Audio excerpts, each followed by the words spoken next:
वैशाली जिले के हाजीपुर नगर थाना क्षेत्र में एक पति ने अपनी शिक्षिका पत्नी को उसके प्रेमी के साथ कथित तौर पर आपत्तिजनक स्थिति में पकड़ने का दावा किया है। पति का आरोप है कि उसने अपनी पैतृक जमीन बेचकर पत्नी को पढ़ाया लिखाया और शिक्षिका बनाया, लेकिन नौकरी लगते ही पत्नी ने उसे और उनके 10 साल के बेटे को छोड़ दिया। मामला सामने आने के बाद इलाके में काफी देर तक हाई वोल्टेज ड्रामा चलता रहा। पीड़ित पति की पहचान बिदुपुर थाना क्षेत्र निवासी 46 साल के व्यक्ति के रूप में हुई है। उनकी शादी साल 2013 में हाजीपुर नगर थाना क्षेत्र की एक युवती से हुई थी।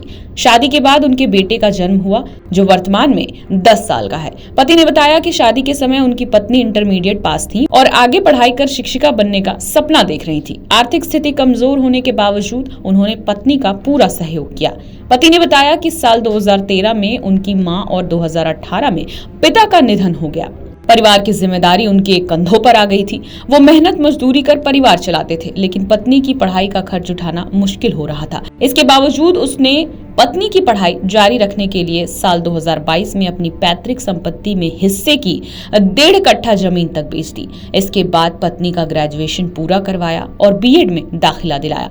बीएड पूरा होने के बाद पत्नी ने बीपीएससी शिक्षक भर्ती परीक्षा की तैयारी शुरू की। टीआरई 1 में सफलता नहीं मिलने के बावजूद उन्होंने पत्नी की पढ़ाई नहीं रुकने दी। बाद में जनवरी 2024 में टीआरई 2 के तहत महिला का चयन कक्षा 6 से 8 तक की शिक्षिका के रूप में हो गया।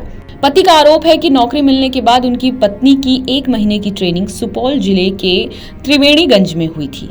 इसी दौरान पति के कॉलेज मित्र को भी शिक्षक की नौकरी मिली। दोनों पहले से एक दूसरे को जानते थे, लेकिन ट्रेनिंग के दौरान उनकी नजदीकियां काफी बढ़ गईं और दोनों चोरी छिपे मिलते थे। उन्हें इसकी भनक तक नहीं लगने दी। पति ने बताया कि जब वो सुपौल पहुंचे तो बेटे ने उन्हें बताया कि उनके जाने के बाद एक व्यक्ति घर आता था और कई दिनों तक रुकता था। इसके बाद उन्हें पत्नी और उसके कॉलेज मित्र के बीच संबंध होने का शक हुआ। पति का कहना है कि जब उन्होंने इसका विरोध किया तो पत्नी ने उनके साथ रहने से इनकार कर दिया। पति ने आरोप लगाया कि जनवरी 2025 में उनकी पत्नी ने महिला शिक्षिकाओं के साथ दार्जिलिंग घूमने जाने की बात कही और बेटे को घर ले जाने के लिए कहा। उन्होंने इसका विरोध किया, लेकिन पत्नी नहीं मानी और उन्हें बेटे के साथ घर लौटना पड़ा।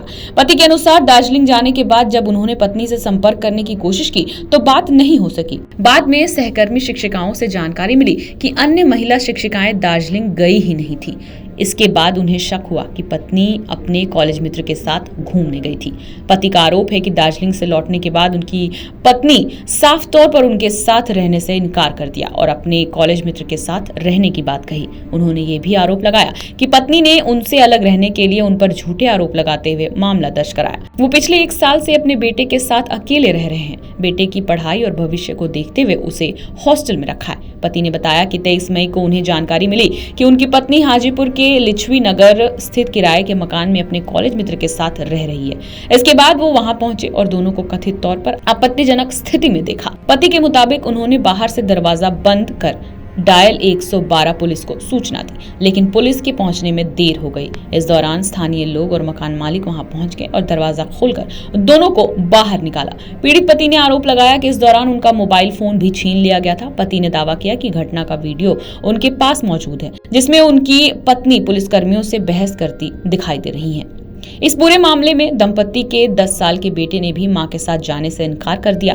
बच्चे ने आरोप लगाया कि सुपौल में रहने के दौरान एक व्यक्ति अक्सर घर आता था और उसकी मां उसे उस व्यक्ति को मामा बताने के लिए कहती थी। बेटे ने कहा कि जब उसने इस बात की शिकायत अपने पिता से की तो उसकी मां उसे डांटती और मारती थी। बच्चे ने यह भी कहा कि अब वो अपनी मां के साथ नहीं रहना चाहता है क्योंकि उसकी मां बहुत बुरी है। पति ने बताया कि पत्नी द्वारा लगाए गए आरोपों के खिलाफ उन्होंने अदालत में अपने पक्ष के सभी साक्ष्य पेश किए हैं।